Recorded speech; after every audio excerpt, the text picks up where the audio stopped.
Buongiorno dalla Manifattura Tabacchi, l'inaugurazione del progetto IDEA, tutti a scuola, linea B3. Finalmente ci siamo, partiamo e abbiamo con noi il professor Bruno Siciliano, uno dei più illustri ingegneri robotici del mondo. È professore all'Università degli Studi Federico II di Napoli, ha una serie di affiliazioni che neanche le dico, se no dovremmo stare qui a parlare per tantissimo tempo.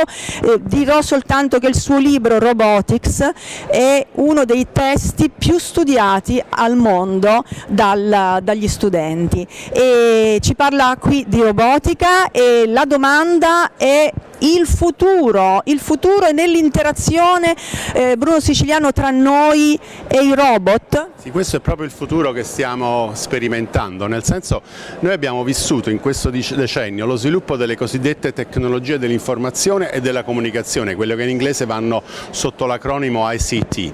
In realtà quello che sta accadendo nella nostra società è il fatto di utilizzare delle macchine intelligenti che siano in grado di interagire non solo da un punto di vista cognitivo ovvero sociale, ma anche da un punto di vista fisico.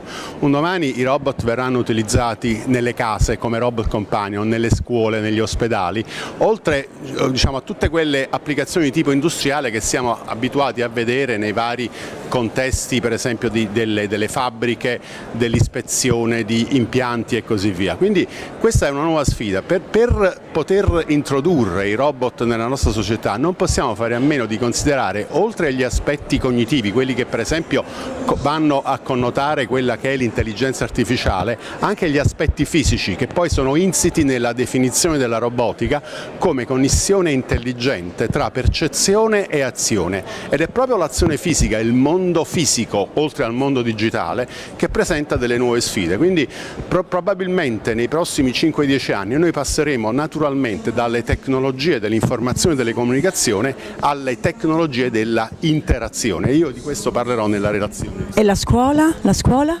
La scuola gioca un ruolo cruciale. Giusto per darvi qualche numero, io coordino il corso di studio in ingegneria di automazione alla Federico II a Napoli, che da quest'anno si chiama ingegneria di automazione e robotica. Bene, gli studenti nei 5-6 anni della mia presidenza del corso sono passati da 40 a più di 200. E questo è ovviamente uno stimolo per noi che crediamo nell'utilizzo sociale dei robot, anche per sfatare quello che è un paradigma molto demagogico, cioè il fatto che a causa dei robot e a causa dell'automazione si perdono i posti di lavoro. Questo non c'è nulla di più falso, perché ogni nuovo... Non è vero, non ci ruberanno il lavoro. Grazie professore, dalla Manifattura Tabacchi stiamo cominciando. Buongiorno.